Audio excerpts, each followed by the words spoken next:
because Deputy Minister is here and the concept of the Heritage Expos, it's his baby. So I'll just give him a few minutes to give us a high-level view of why heritage and why heritage careers specifically. And now that we are in the sea, we are going to then hear from the colleagues, what is it that we can explore from the wealth of the sea? DM? Okay, am I on? Can you hear me? Is the, oh, okay, am I on now? All right, thank you. I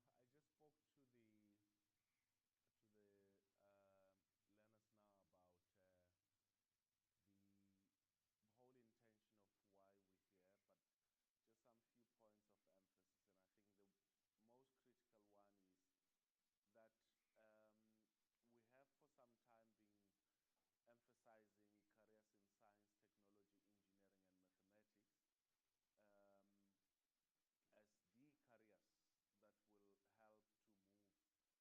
to the learners now about the whole intention of why we're here, but just some few points of emphasis, and I think the most critical one is that we have for some time been emphasizing careers in science, technology, engineering, and mathematics as the careers that will help to move our country forward, that will help contribute into our economy. And I think one of the missing elements has been the arts and creative sectors that are linked to our heritage and to our history.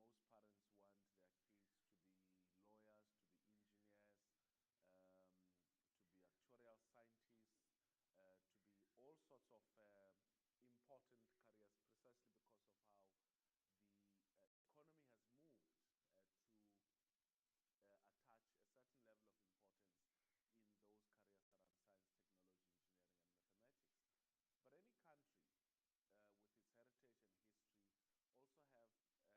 engineers, to be actuarial scientists, to be all sorts of important careers, precisely because of how the economy has moved to attach a certain level of importance in those careers around science, technology, engineering, and mathematics. But any country with its heritage and history also have kids who are creative, who wants to pursue the arts, who wants to cook, who wants to make clothes, who wants to make music, who wants to be actors, who wants to be writers. In often times, parents would discourage kids to pursue those careers because they regard it like as a side hustle. Why do you want to be a photographer? Why is it important that someone pursues painting as a career, as opposed to all those other careers that I've emphasized. So the intention of our program is to show that our universities and our TVET colleges and our community colleges give opportunities to study in all of those careers that are outside of the science, technology, engineering, and mathematics that are linked to the art, creative, and heritage sides.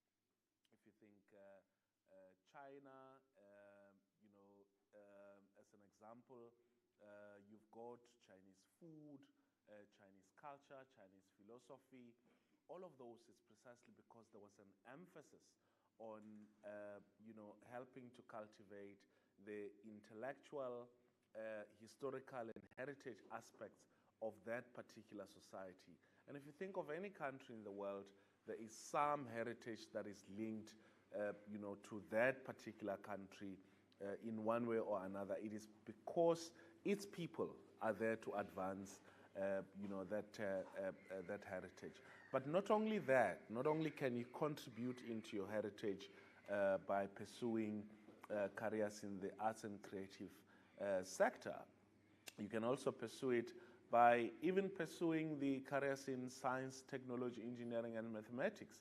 When I was speaking in one of the schools, one of the students alerted me to something that's called STEAM, which is science, technology, engineering, arts, and mathematics. Because, if you're going to be a food engineer, or if you're going to study food technology, it means that you're particularly inclined into the creative side, but want to be grounded in engineering. And the same applies with, if you want to contribute into the textile industry. You may not want to be the one that sews, but machines have to be manufactured, for that purpose.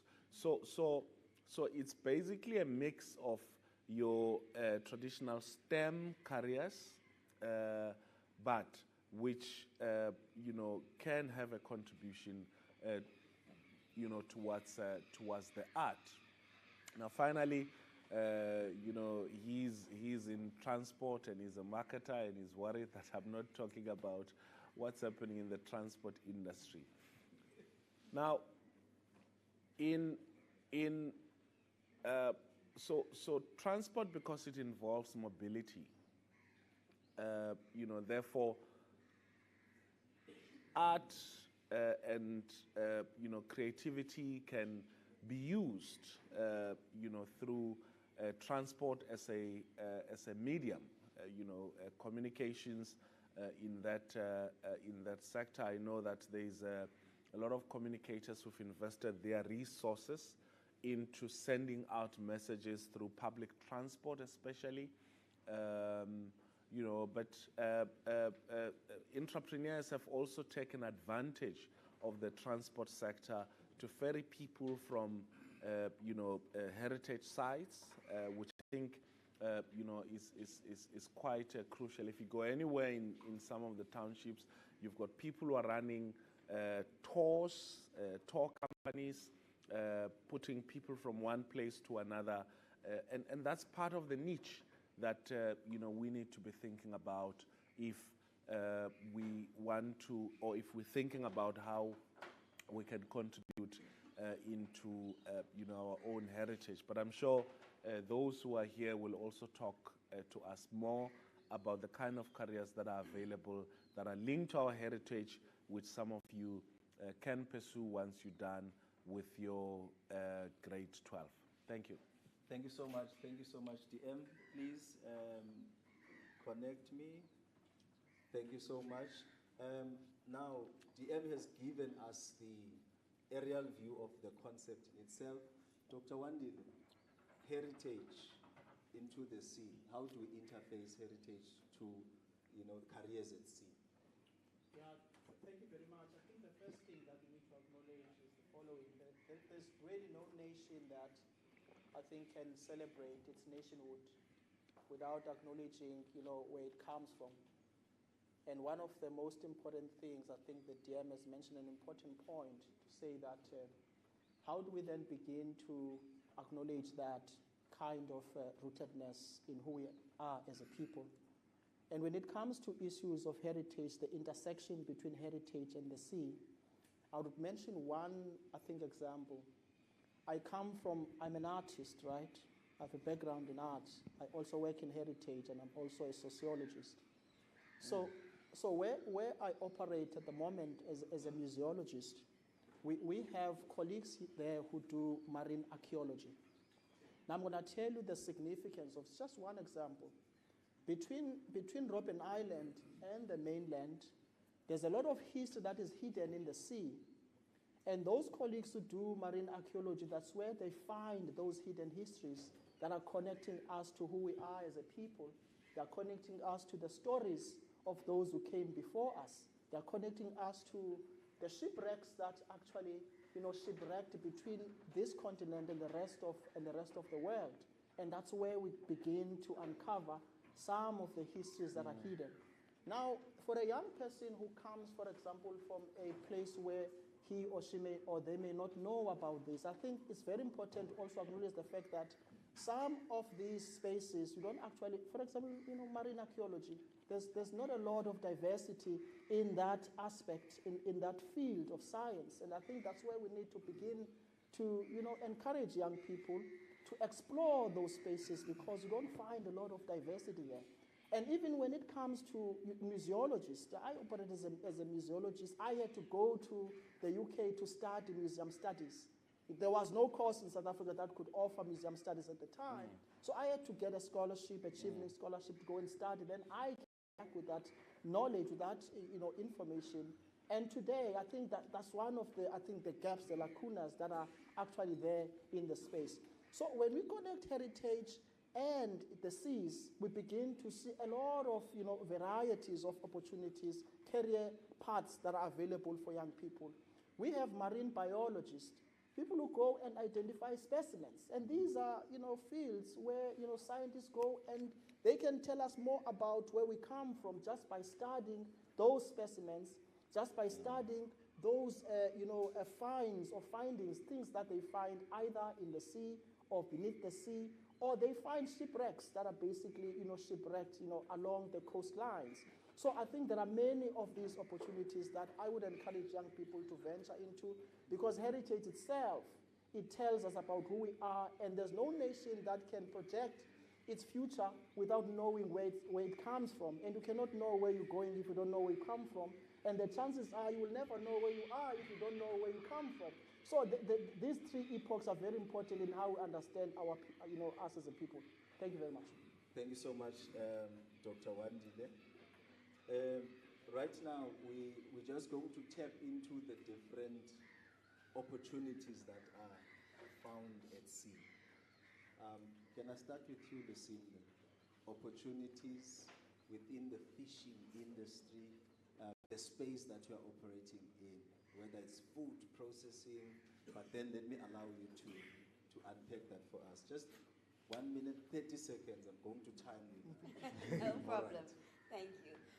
Yes, as you've mentioned, fishing industry is a broad sector. And it laps over processing as well as maritime, because we need to harvest our resources, so therefore we need vessels out at sea in order to do that. That is where the maritime component comes in. The biggest part of our operations is the processing, not just in a shore-based factory, but also on board our freezer vessels that we have at sea. So when you look at career opportunities in your processing, that is where your creative side comes in with your food technologists, who then works as production managers. They can work in the new product development sector, where they actually come up with new recipes for products that we market nationally and internationally. So that really taps into the creativity of those professionals. But then you have your support services, finance, procurement, engineering, especially industrial engineers, mechanical engineers, because technology evolves and we need technical specialists to help us move with the times and change with the times. And then you have your maritime sector, which falls under TETA, but we have our seagoing cadetships, we have our apprenticeships, these are technical trades, and that opens up a door to technical development within the industry as a whole. So when you look at career opportunities, it's not just processing based, but it's also maritime based. And our partners like the Food Befsita and the TETA, they have been amazing in assisting the industry to make these career opportunities available to the unemployed youth, as well as the employees of the various companies in the sector. Lucinda, you were just on time. 1 minute, 30 seconds. Okay, let's see. Mr. Justine Mays, Abelo. In the 1940s, it looks like it relates to some fishing, but I think Elena out there is wondering, what is that? Are you going to cook it for us after this? Hi everyone, so I'm Justin. I'm from, as mentioned, the abalone sector or the industry. For those of you that don't know, this is the abalone. I'm sure you've all seen the shell before. So we basically farm this sea snail, and it's quite significant to South Africa because it's endemic to our coastline, which means it's only found here. It fetches a high price in Asia, where it's linked to tradition, give it as gifts, so it's very important in the Asian culture. And it's a very new industry. It's only been around for less than 30 years, so it's forever expanding, and we're looking at diversifying, tapping into other markets such as seaweeds, sea urchins. So it's very much a growing industry, and there's a vast scope of potential for it. So I've actually come up through one of the AgriCita programs where I did an internship at the abalone farm, and they provide a host of opportunities there, whether it's internships or bursaries, skills development. So these are all things as learners that you can tap into. Often they are run through the companies, so you approach the company and the company will then actually get you these internships. So I approached the company and they actually had this internship available for me. So often if you go to companies, the opportunities are already there. You just need to actually go and access them. I know as students you might not even know which direction you want to go. I had no idea. I studied Bachelor of Science, and from there I diversified into abalone farming. And abalone farming, there's a host of opportunities. As mentioned, you can be a production manager, you can go into marketing and sales, human resources. So just because you think abalone, you see farming, you might not think, oh, this is the glamorous type of job I wanted to do, but the opportunities within that industry are there, and you can really make it as you wish. So, All right. It looks like we are keeping time. Malcolm, I know that if you are given an opportunity to speak, it might take about 2 hours to finish one sentence. But let's attempt to get you to wrap up. You know, just the opportunities at sea from a person who has lived a long life at sea. Just unpack those prime opportunities that relate to careers at sea. I'm giving you 1 minute, 29 seconds, and 30 seconds. Thank you, Bakwali. Can you all hear me? Yeah. So on that very short journey that we took on this ferry, already there all the careers were shown. Whether you've got STEM subjects or not, and Minister, we can put them in. Yeah. Huge opportunities. I'm going to touch base on a few key points. So, the people who drive the ferry, the people who maintain the ferry, the people who paint the ferry, the entire ferry enclosure is all part of maritime in itself. No CETA is an island. And I had to learn that to reach our youth and make opportunities, we had to become hybrid within maritime. So as we sailed, and I'm sorry if I was rude, I was shouting about the yachts. I was excited about it, okay? Those are kids from Gugulethu and Khayelitsha. And they're not even in the upper class, they're in the lower class of those economic areas. They're out there sailing. Some of those, and this gentleman over here, Lindani, he triggered me onto it. Through Prince, we got onto the ferries. What we've realized is that we are able to, relatively low monies, take an unemployed person and get them into industry. So for example, MSC, you know the big tourist ships. We can get learnerships and very short regulatory programs. 15,000 Rand. We take an unemployed person, we train them for 2 weeks, and we put them on and they've got a year contract. That's a massive difference to that person's life. No CETA is an island. We all need to work together. No employer sits in a single CETA. Your legs are in multiple, and you bridge them. There are so many opportunities out there, and I feel, Minister, that I'm starting to feel Maritime Africa rise. I'm starting to see a supply chain from the schools we've adopted to the sea cadets, to the yacht clubs, to the industry. And I'm talking land and sea. And I'm very proud because it's been a long, long journey. But I think we're on the cusp of maritime rising for Africa. Thank you, Sibela. All right. There is Malcolm breaking records. It looks like we are going to wrap up nicely. Lindani, it looks like you are a twin to Malcolm, especially when you are given an opportunity to talk about life at sea. So I won't give you an opportunity to take us from how did you sail to that little island and how you ended up here. But just talk us through the different opportunities that you've exposed young people to. Maybe just a flash of that Khayelitsha girl that went to the US. Perhaps we can give you 1 minute, 29 seconds. Sure. I have to say things that a lot of the students won't understand, but I'm saying them for a reason. And I'm not going to speak about my story, but I'm going to say I'm sitting here today because I met a stranger. So I'll keep it at that.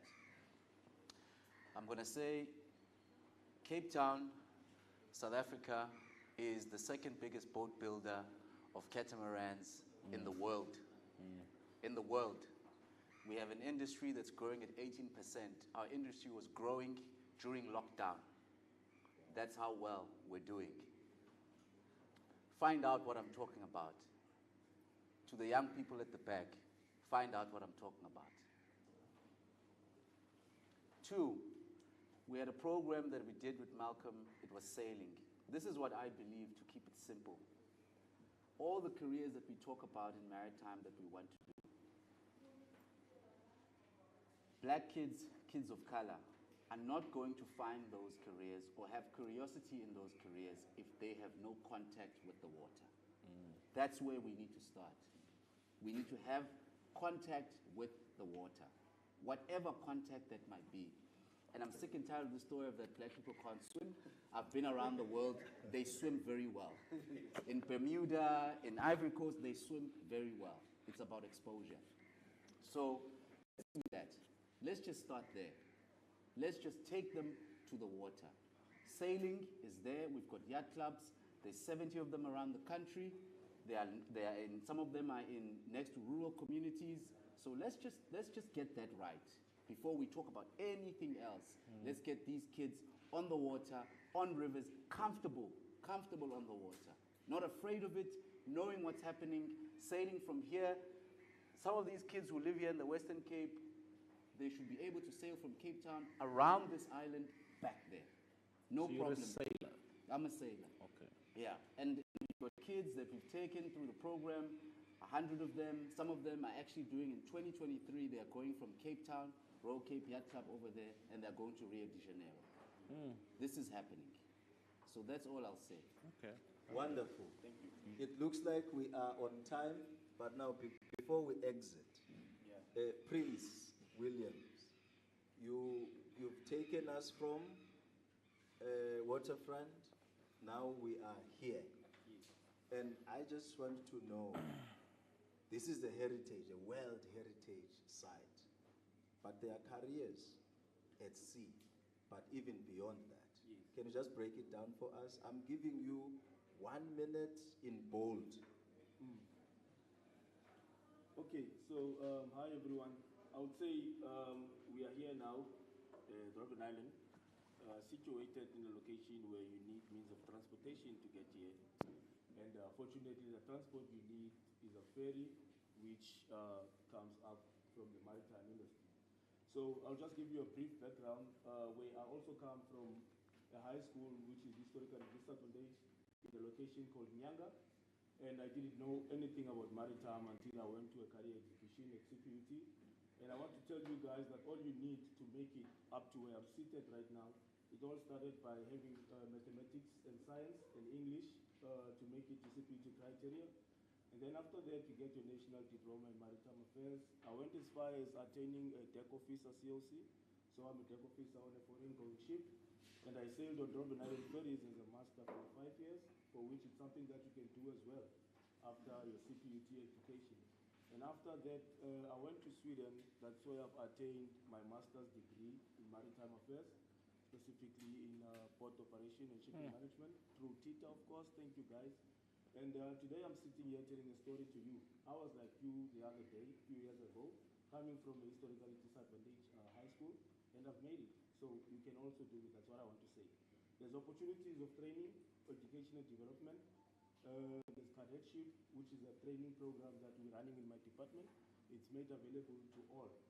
And Robben Island is a World Heritage Site, but it also constitutes so many different or a variety of opportunities and careers. There's IT within Robben Island. We have supply chain management, which is an opportunity where you can, explore those avenues. We have HR, if you have an HR diploma. We have tourism in Robben Island. And we also have finance. There's some of the opportunities that you can look into exploring. So as much as it is a World Heritage Site, but it constitutes of a lot of job opportunities and careers for all South Africans. So yes, but one of those which I vouch for is the transport that we came here with, the ferry. Maritime. Good. Thank you. Okay, with all that said, and now I'm going to say all protocol observed, because we are out of time.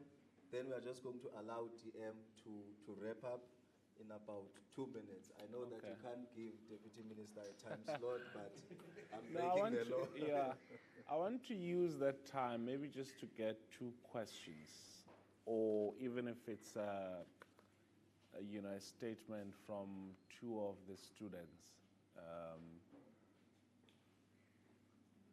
Yeah. Anybody? A question, a statement, your observations?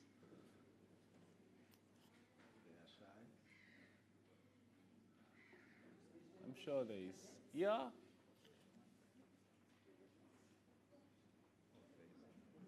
Okay, yeah?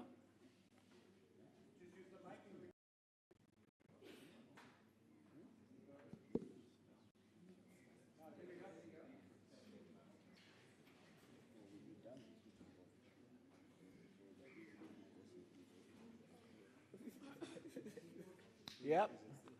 I'm just going to say something. I have no question. My name is Piwokuhle Gwaza. Nokuhle. Piwokuhle. Pure. Oh, pure kuhle. Okay, okay.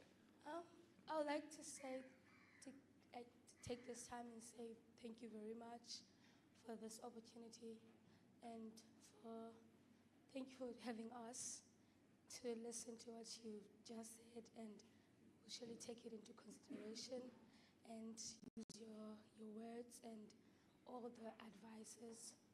Yeah. Kondinga goes just that. Thank you. All right, thank you.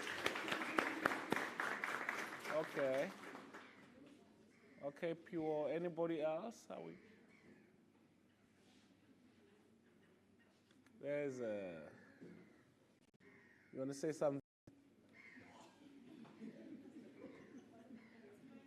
All right. Thank you so much. So let's remember what we spoke about in the other room, that you're going to, as a task, I think, write a short essay as a reflection of your day here, but secondly, to identify one of the political prisoners. And let's not choose Mandela or Sobukwe or that's an easy one. So one of the former political prisoners who were here, and reflect on those. And lastly, to look at a possible career that one can pursue that is linked to your heritage. So those 3 tasks, we want to see that they're part of your cadets. So, okay. Sorry, Minister, the school children in the red uniform. I mean, sorry, not part of your, but part of your and then, yeah. Sorry, and then the ones wearing the white uniforms, the cadets, and there's also Correct. the sea cadets. So the school kids in the uniforms. Yeah, they're one of the schools we've adopted. All right. Working closely with across the wide range of. Okay, that's fine. So we're gonna follow up on that, and we'll put a prize on a winning essay. Nah? Okay. So in a month and a half, is that fair time? In a month and a half, so we're going to get that essay. It's just 3 simple questions. Your reflection on today, what you saw, what you heard, the people you interacted with, anything. There's no wrong response. And secondly, pick an ex-political prisoner who was detained here and reflect on them. And lastly, a career in heritage that's linked to this World Heritage, or in any other way. I mean, we've spoken about so many of those careers here. All right, but otherwise, thank you so much for everyone who's made this day a success. All right, there you have it. South Africa, I know that you will be watching us. That will be later and later and later in years, but the content will remain alive until we meet again next year, same place, same time. See you next time.